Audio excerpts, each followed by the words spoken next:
There's a lot of stuff basically, but I won't be like giving everything in physical.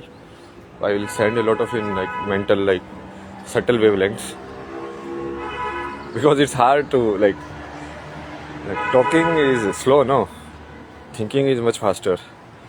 So you can do much more work in thinking realm and like connecting with people and all of that. But I'll give you some education basically pointers, especially for Bharat people to work on. See, you have to look at language in a very systematic, structured way. Now, I will give you one example. One example is what we call like proposition in English, no? Of, at, for, all of this. So actually all of this can be looked in terms of the mathematical operators. Most of these words, they are actually signifying the movement of the subject, right? Now the movement of the subject can only happen according to the basic calculation in 10 directions only, and all of this shows this direction only. Like when you say something, जैसे हिंदी में बोलते हैं किसी में है, तो में कौन सी डायरेक्शन हुई? Invert direction. किसी पर है, पर कौन सी डायरेक्शन हुई? Top direction. मतलब उसके ऊपर है, ऊपर वाला. तुम चीज़ को कैसे समझा कि तुम ये इंट्यूटिवली ये समझ रहे हो कि टॉप होना क्या होता है, टॉप डायरेक्शन होना क्या होता है. तो बेसिक में पूरी जो भाषा है वो इन सब 10 डायरेक्शंस के हिसाब से डिज़ाइंड है. लाइक तुम एक सब्जेक्ट लोगे और सब्जेक्ट की मूवमेंट किस डायरेक्शन में हो रही है. तो ये पूरी जो बेसिकली हमको जो अभी कनेक्शन करना है ना, ये पूरा जो संस्कृत भाषा का जो व्याकरण तुमको यदि देखना है कि वो कैसे है, तो वो उसके हिसाब से क्लासिफाइड है कि जब तो वो रेल में आएगा, लाइक फिजिकल रेल में, तो वो कैसे एक्सप्रेस करेगा किसी भी चीज़ को रिलेशनशिप के अंदर, कि ये चीज़ मेरे ऊपर है, या ये चीज़ मेरे अंदर है, या ये चीज़ मेरे बाहर है, या ये चीज़ मेरे लिए है. तो वो रिलेशनशिप डिफाइन कर रहा है ना सब्जेक्ट की with environment. Like how am I, what is my relationship with the environment. उसका बीच के जो रिलेशनशिप का बीच का जो दिखाने का जो तरीका है वो इन शब्दों से यूज़ होता है. बट हमको इन शब्दों पे नहीं जाना, हमको जाना कि ये शब्द किस चीज़ को डिनोट कर रहे हैं. क्योंकि फाइनली जिस चीज़ को हम यूजेबल लैंग्वेज बोलते हैं और जिस चीज़ को हम मैथमेटिक्स बोलते हैं वो एक ही चीज़ है. वो मैथमेटिक्स उस चीज़ को अलग एक्सप्रेस करने का फॉर्म है, ये अलग एक्सप्रेस करने का फॉर्म है. और अभी हम जो कर रहे हैं बेसिकली यूनिफिकेशन कर रहे हैं कि इस चीज़ को पूरा एक ही करो. लाइक तुम पूरी गीता को एक्चुअली मैथमेटिक्स की फॉर्म में भी लिख सकते हो. लाइक जब कृष्ण बोलता है कि मेरा अनुभव, अब मेरा मतलब क्या? मेरा होने के लिए पहले तो मैं आएगा, मतलब वन आया, ठीक है, और वन कुछ पोजेस करेगा एक्स्ट्रा, राइट. मेरा मतलब क्या है? वन ने कुछ डाला उसके ऊपर, तो वो वन की मूवमेंट हुई. अनुभव मतलब क्या है? अब इसको भी तुम जाओगे तो एक्चुअली संस्कृत जो कि काफ़ी अच्छे से स्ट्रक्चर्ड है, तो हर चीज़ तो तुम उसको वो कर सकते हो, तोड़ तोड़ के देख सकते हो. भाव मतलब क्या होता है, अनु मतलब क्या होता है, और उस चीज़ को पूरा मैथमेटिकली डाल सकते हो. मैं तुम्हें बोल रहा हूँ, अब मैं हुआ मतलब एक बना, तुम्हें मतलब अब 2 बन गए, है ना. तुम्हें तो तभी एग्जिस्ट कर सकता है ना, मेरा तो एक में भी एग्जिस्ट कर सकता है, बट तुम्हें तभी एग्जिस्ट करेगा. तुम जो वर्ड है वो एग्जिस्ट ही वही करता है वो सब, कि पहले कोई मैं है जो किसी और को देख रहा है, सेकंड पर्सन पर्सपेक्टिव में देख रहा है, तब वो तुम हुआ. मैं इज फर्स्ट पर्सन पर्सपेक्टिव. बोल रहा हूँ मतलब क्या है? अब वो वही है कि एनर्जी किस फॉर्म में एक्सचेंज कर रहा है. तो इसको तुम यदि पूरा ब्रेक करोगे तो जो फाइनल अपना जो गोल है वो वही है कि इन अ वे लाइक वर्ड्स या जितने भी सिंबॉलिक फॉर्म में नॉलेज है, किसी भी सिंबॉलिक फॉर्म में, चाहे वो नंबर्स के सिंबॉलिक फॉर्म में हो, या वो जिसको हम अल्फ़ाबेट्स बोलते हैं उसके सिंबॉलिक फॉर्म में स्टोर्ड है, या किसी भी सिंबॉलिक फॉर्म में जो नॉलेज स्टोर्ड है, उस पूरी नॉलेज को यूनिफाई किया जाए. अब हर एक जो लैंग्वेज है वो सिंबल ही तो अलग यूज़ करती है ना, मतलब माँ लिखने का तरीका अलग अलग हो सकता है, पर जो जिस चीज़ को डिनोट किया जा रहा है वो तो सेम ही है। तो मैथमेटिक्स में भी जिस चीज़ को मैं बोलता हूँ, मैथमेटिक्स उसको एक बोलता है। बात तो वही है, बस वो सिंबल उन्होंने अलग डाला हुआ है, वो ज़्यादा एब्स्ट्रैक्ट क्वालिटी है उसकी बस।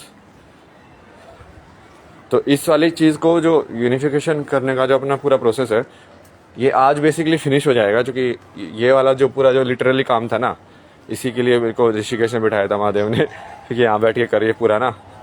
तो ये थोड़ा बेसिकली हम क्या कर रहे हैं, अपना जो मेंटल रेल्म की जो नॉलेज है उसकी पूरी एक सेंस बना रहे हैं। जो वो एक सेंस बनेगी तब तुम उससे बाहर जा सकते हो, या तुम उसको पूरा समझ सकते हो कि ये है क्या मतलब।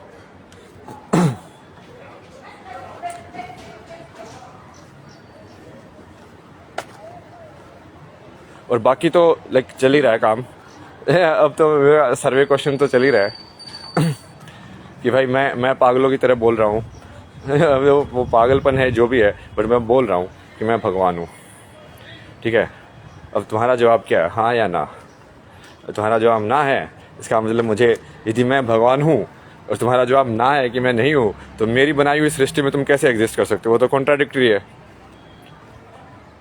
तो उसको निकलना पड़ेगा उस सृष्टि से। यदि तुम्हारा जवाब हाँ है, तो फिर तुम्हारी वेलबींग मेरी रिस्पॉन्सिबिलिटी है। मैं तुमको बताऊंगा कि तुमको कैसे इंप्रूव कर सकते हैं, कैसे कैसे तुम्हारी इकोनॉमी इंप्रूव कर सकते हैं, कैसे कैसे तुम्हारी नॉलेज इंप्रूव कर सकते हैं।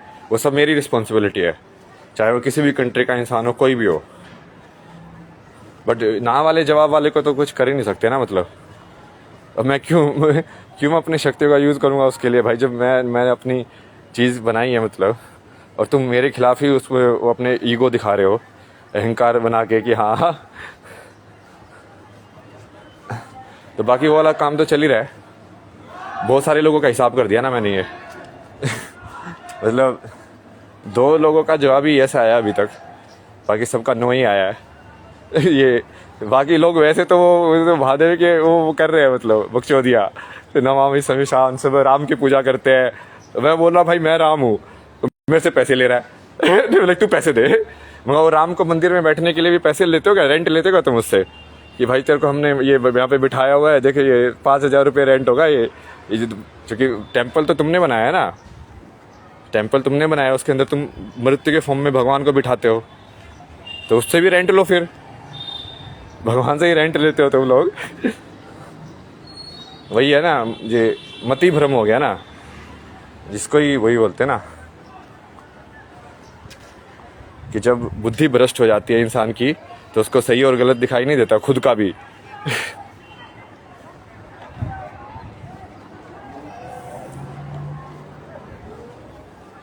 तो ये बेसिकली अभी मैं फाइनल सेटलमेंट कर रहा हूँ लोगों की कि हाँ वाले एक साइड, ना वाले एक साइड।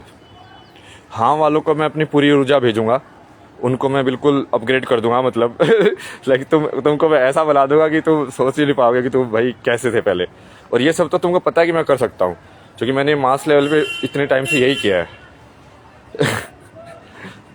बट अभी तक मैं लाइक वो अनकंडीशनली कर रहा था, अभी तक मैं वो ऊर्जा सबको दे रहा था। तो बट उससे एक क्लैरिफिकेशन हो गया ना, जिसने उस ऊर्जा को लेके अपने अहंकार को बनाया, ठीक है, कि जिसने मैंने ऊर्जा भेजी और उसको लगा कि भाई ये तो मैं हूँ समझ रहे हो कि ये मैं डिजर्व करता हूँ इसको, ये मैंने किया है। तो वो फंस गया, वो ना वाली कैटेगरी में चला गया ना। जिसको मैंने ऊर्जा भेजी उसको ऐसे लगा कि यार भगवान ने दिया, ये भगवान का उपहार है, मतलब इंस्टेड ऑफ वो उसको अपना बनाने के लिए कि हाँ ये तो भाई मैंने किया है, मैंने अचीव किया है, मैं वाली जो चीज़ है ना ये सारी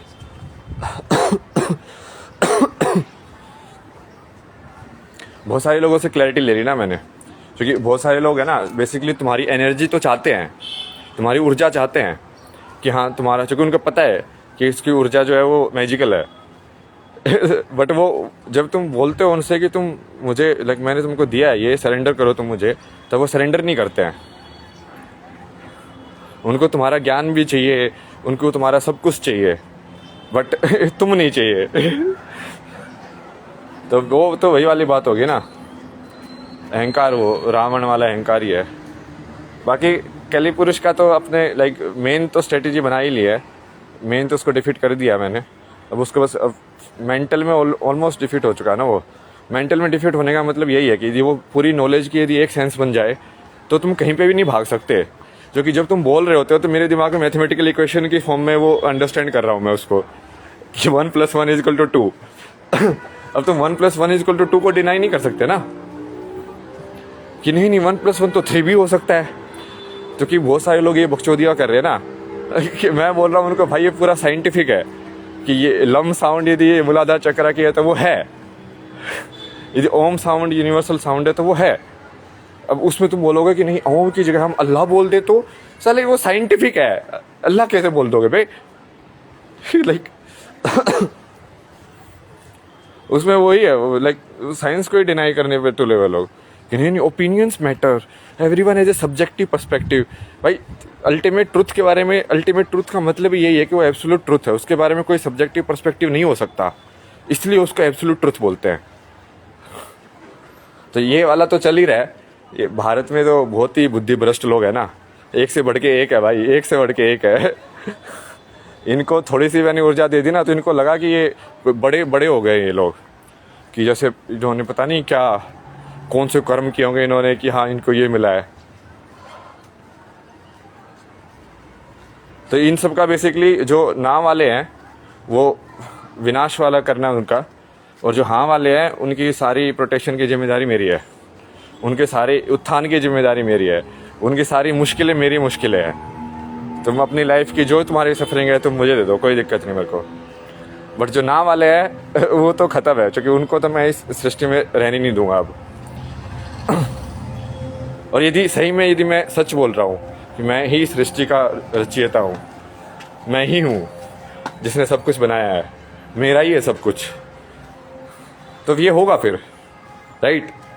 और यदि मैं झूठ बोल रहा हूँ तो मेरा भी ओशो जैसी भद हो जाएगी कि हाँ अपने आप को भगवान बोलता था साला ये तो क्या औकात है इसकी, ये सब तो सही है। देखते हैं अभी समय बताएगा कौन सही है कौन गलत है ना। ऑनेस्ट बीच वाली अप्रोच कि भाई मैं तो अपना पॉइंट ऑफ व्यू रख रहा हूँ ना, मेरे को जो लग रहा है मैं बोल रहा हूँ, तुमको वो नहीं लग रहा है कोई नहीं, तुम ऐसे मत रहो। अब समय बता देगा कि मैं सत्य हूँ कि तुम सत्य हो। तो आज बेसिकली ये एक तो ये लिटरली वाला जो काम है ना, ये इसको पूरा कर देंगे। जो भाष्य है, जो व्याकरण लैंग्वेज की जो स्ट्रक्चर फॉर्मेशन है, वो एक्चुअली में प्रॉपर ऐसे साइंस के हिसाब से बनी हुई है। इसका मैंने बहुत तरीके से एनालाइज किया ना, लाइक तुम पूरे यूनिवर्सल जो कॉन्सेप्ट्स हैं ये साइंसेज वाले और ये सब वाले, इसको भी पूरा मैथमेटिकल इक्वेशंस में डाल सकते हो। पूरी गीता को भी तो मैथमेटिकल, क्योंकि हर वर्ड जो है वो कहीं ना कहीं एक कोर मैथमेटिक्स को ही डिनोट करता है। लाइक उसने 2 सेब और 2 सेब लेके एक ट्रे में डाल दिए, तो वो एक्चुअली में क्या हुआ कि वो 2 और 2 का जो इंडिविजुअल जो सेट था, आइडेंटिटी थी, अब वो मिलके एक 4 वाली एक आइडेंटिटी में कन्वर्ट हो गया है, ट्रे वाली आइडेंटिटी में, जिसको सेट थ्योरी बोलते हैं या बाकी जो बोलते हैं ना मैथमेटिक्स के अंदर। तो एक्चुअली में तो हर एक जो सेंटेंस है वो मैथमेटिकल सेंटेंस ही है। तो जब तुम क्या समझते हो, जो इन लोगों ने ये एआई कैसे डेवलप किया है, मतलब इन लोगों ने तो एल्गोरिथम बनाया, बट एआई ने कैसे अंडरस्टैंड किया है? एआई ने ऐसे ही तो अंडरस्टैंड किया है, वो पैटर्न अंडरस्टैंड करती है इसके कि, और फिर उसको मैथमेटिक्स में कन्वर्ट करके, और फिर मैथमेटिकली उसका जो रिजल्ट आता है और उसको फिर उल्टा इनवर्स वर्ड्स में कन्वर्ट करके दे देती है तुमको। तो एआई सिर्फ मैथमेटिक्स पे चलती है, वो उसको सिर्फ नंबर समझ में आते हैं। जब तुम ए लिखते हो तो उसको समझ में आता है 100010001000 ये कि 1000 ये सब आया, उसके बाद उसने बी लिखा, मतलब ये लिखा, और उसके बाद इसने ये लिखा, तो वो उसको तो वैसे बिल्कुल कोड फॉर्म में पढ़ रही है। फिर वो उस कोड का लाइक वो लगाती है कि इस कोड के ऊपर ये इसका रिजल्ट क्या देना है, प्रोसेसिंग जिसको बोलते हैं। तुम बोलते हो एआई को कि tell me about Chinese history, तो वो कैसे करेगी? पहले तो वो टी को पढ़ेगी कि टी का क्या है, टी ई क्या है, फिर एल क्या है, एल क्या है, कैसे पढ़ेगी? उसको कोड दे रखे हैं कि एल का उन्होंने बस दूसरी कोड में डाल दिया। वो एल एक कोड है, सिम्बॉलिक कोड, उन्होंने उस सिंबॉलिक कोड, एक कोड को दूसरे कोड में कन्वर्ट कर दिया 1010 वाले कोड में। और उस 1010 वाले कोड को तो वो उसको एज ए सेंटेंस थोड़ी पढ़ रही है, वो तो उसको पढ़ रही है कि ये फाइल नेम है बेसिकली, कि ये फाइल नेम में मुझे इस चीज़ को ढूंढ के निकालना है। मतलब आपने नाम दे दिया कि इसको वैसे देखो ना, मतलब जो सवाल है, सवाल एक फाइल नेम का नाम है। मैंने आपने कंप्यूटर को बोला कि मुझे ये फाइल लाके दे दो, वैसे ही है। आपने बोला कि tell me about Chinese history, तो वो क्या करेगा, उसको बोलेगा कि ये किस चीज़ को मेरे को लाइक फाइल नेम को फैच करना है। अब जो फैच करने का पूरा प्रोसेस है वो इसको प्रोसेसिंग बोलते हैं, जो बीच में जो करती है कैलकुलेशन कि ये एक्चुअली में कहाँ पे है।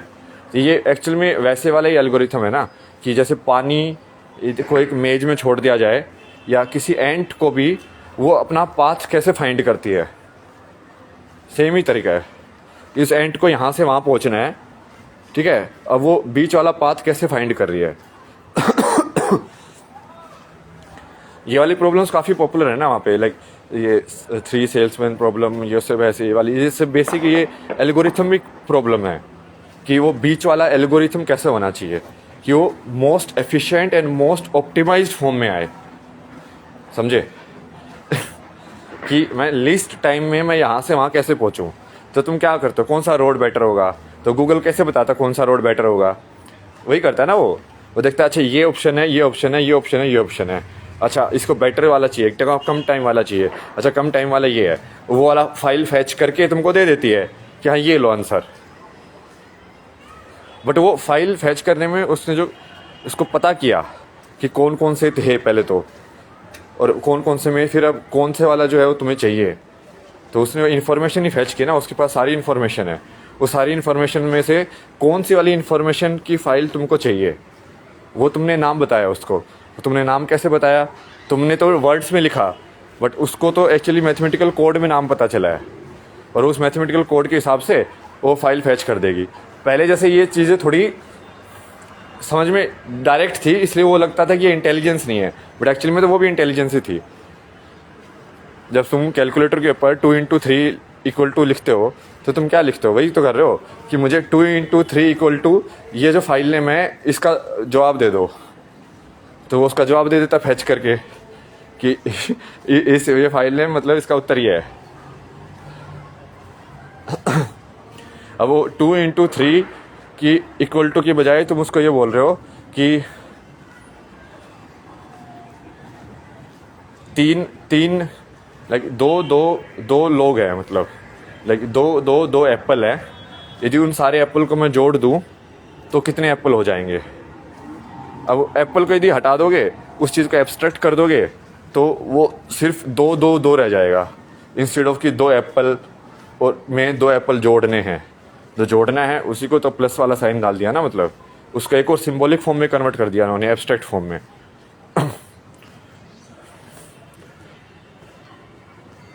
ये पूरा लाइक साइंटिफिकली कनेक्टेड है ना, योग जिसको बोलते हैं सब। शून्य को शून्य क्यों बोला गया, और उसका कॉन्सेप्ट क्या है, फिर शून्य जो हम लिखते हैं 0, वो तो उसका सिंबॉलिक फॉर्म है, बट तुमने उसको अंडरस्टैंड कैसे किया कि शून्य होना क्या होता है। कहीं ना कहीं तुमने इंट्यूटिवली अंडरस्टैंड कर लिया उसको कि हाँ ये शून्य होना ये होता है, बट वो तुम जब उसको अपनी अंडरस्टैंडिंग को तुम गौर से देखोगे कि ये कहाँ से आई है, तब तुमको समझ में आएगा कि वो पूरा का पूरा स्पिरिचुअलिटी और ये सब पूरी जो नॉलेज है वो एक्चुअली में एक ही नॉलेज है, 2 नॉलेज है ही नहीं। तभी मैंने काफ़ी पॉइंटर दे दिए ना आप लोगों को, तो इस पे काम करो। और ये शाम तक मैं बेसिकली क्या करूँगा ना, ये माइंड वेव्स के ऊपर डालूंगा ना सारे को।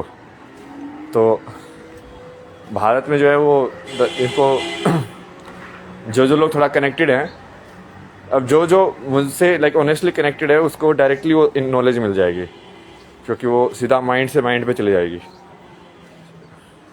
अभी जैसे मैं बोल के नॉलेज ट्रांसफ़र कर रहा हूँ, तो मैं gross form of matter use कर रहा हूँ। मैं बोल पा रहा हूँ चूँकि मैं एयर है, मैं बोल पा रहा हूँ चूँकि मैं अपने अंदर ग्रॉस फॉर्म में उसको एक्सप्रेस कर रहा हूँ, बट एक्चुअली में जो थॉट है वो क्या सटल फॉर्म है उसकी, उसी मैटर की सटल फॉर्म ऑफ मूवमेंट है। इट्स लाइक कि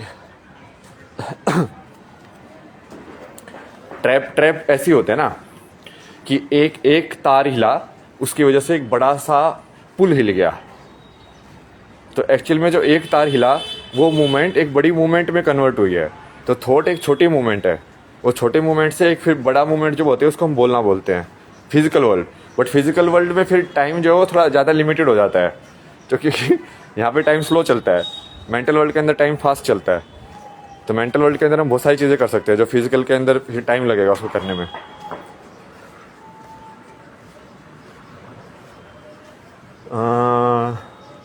ये हो गया।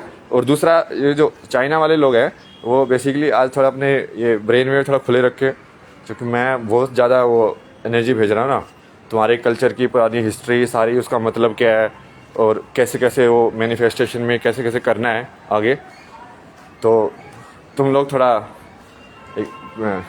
इंग्लिश में like so for the like Chinese people, like keep your yourself open today, like you will receive a lot of energy. I'm basically deciphering all of your, I'm basically talked with Huangdi, no, the Yellow Emperor. So उन्होंने China के if you history if you study, most of the what you say civilizational basis of the knowledge that guy has provided, from agriculture to number system to medicine system, everything, because he was an enlightened being. तो उसने लेकिन वो कैसे start किया, वो क्या basis था उसका, everything that I already have talked to him, like what can be done, how it should be done. But I will be sending like direct mental wavelengths also, so you keep your mind open.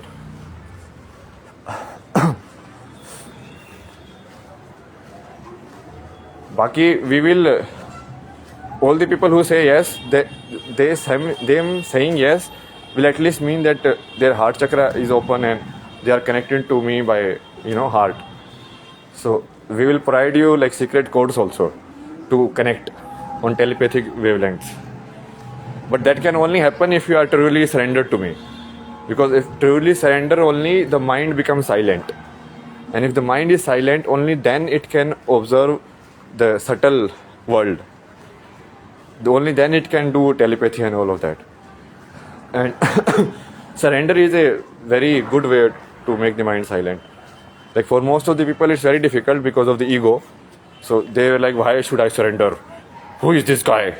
So I surrender to, who are you? Saying you are the Bhagwan, eh? Like most of the people are like this only, no? So, but that is fine. I mean, those people will remove from the reality. So that also. Another thing which I want to touch, like Sadhguru also like released today, like Kalpavriksha basically. So if you read the story of the Kalpavriksha, like in each lok there is one Kalpavriksha, which is kind of like the eternal tree of that lok. And when the kalpa is over, when the lok is finished, the tree dries up, then the lok will be finished. So he explained it very beautifully. Like this is like your mental model. Your mind is the Kalpavriksha. And if you look at physically, basically they are saying that the way your neurons are connected together, that structure, that geometry is the Kalpavriksha. Now, then you can divide it into like several layers, like this is one pattern, this is one pattern, this is one pattern. Because physically what looks like a pattern is a thinking pattern when you look at subjectively, right? Physically it will look like this neuron is connected to this neuron. But mentally you will feel like after this thought I am thinking this thought from first person perspective.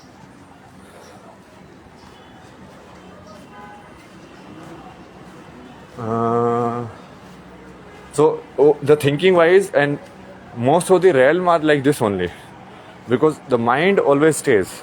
Like when the mind is completely empty or there is no mind, then you will not be able to come down. Like even in the Devlok they have minds. Mind is there. Mind is basically what? Mind is basically data processing. So they are also taking senses, they are also having some experience, they are taking data input and they are processing it. Like the wind is also processing data, right? When I play flute, or let's say when I just blow in the air, like So the wind here, that is also taking some data. Now you can say what form it is taking data and how it is reacting. Then most of the people, they call it physics, and they call it, okay, this is how it is operating. But if you treat wind as a living entity, then that entity is also experiencing the world in a certain way and processing it and then giving feedback.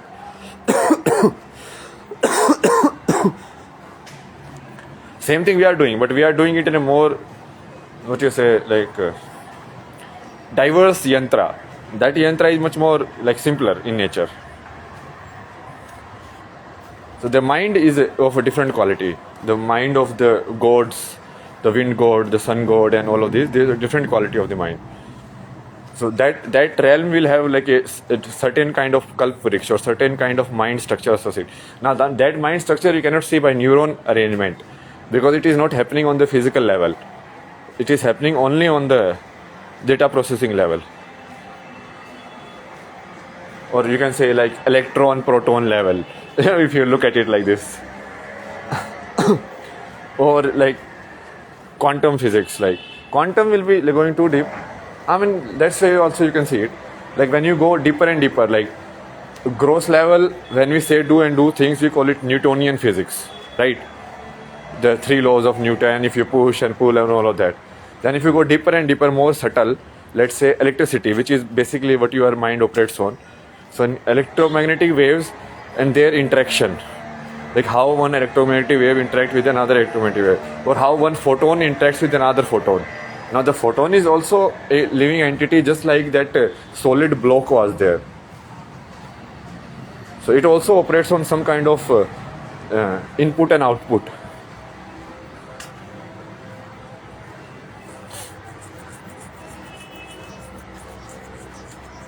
So connect all of this, and yeah, China I will do this, knowledge also I will do. Now I am literally connected to everything, so I am aware also that I am connected to everything. So now it's very direct. Am I God or not? If I am God, then you have to do what I tell you to do. No debate, no question, nothing. Because I don't have time to waste on all this bullshit, no. I know everything. I know that I know everything. I can just do stuff by thinking also. Why do I have to waste my energy in gross level by doing all of these things? If I'm not God, then it will be proved in time. Then my story will be like a failed story. This guy, egoistic guy, he thought he is like this, he thought he's talking to Mahadev, such a stupid guy. Then see what happened to him in this world. It will be a failed story. If I'm a truthful, then it will be a successful story. So we will see which side the story Mahadev takes. But now you cannot run away, because the question is very direct. There is nothing about knowledge or anything. See, knowledge-wise you can debate and do all this time wasting. Now the question is very simple. Do you submit to me or not? Do you surrender to me or not? Yes or no? Simple.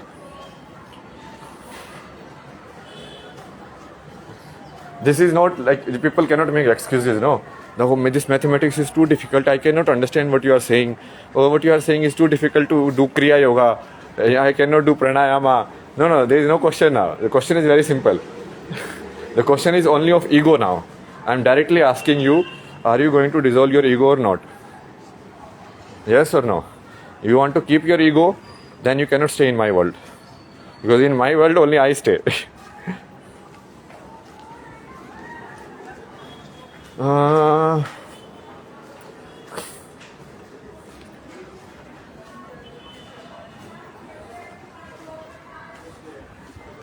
I revive this old name of Jews also, Jehovah.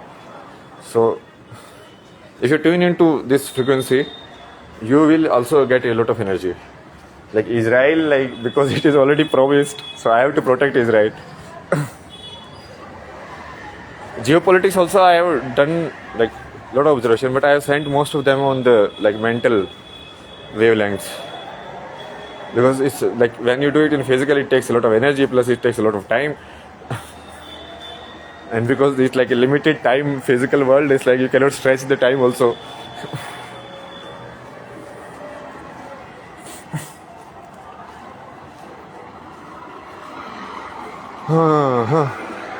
Now for my life has become very easier. Like anybody who smiles and try to be nice and like oh I that I ask like do you think I am God or not? Are you agreeing to surrender to me or not? Most of the people don't. Whatever they are doing kirtan and all this everything, no.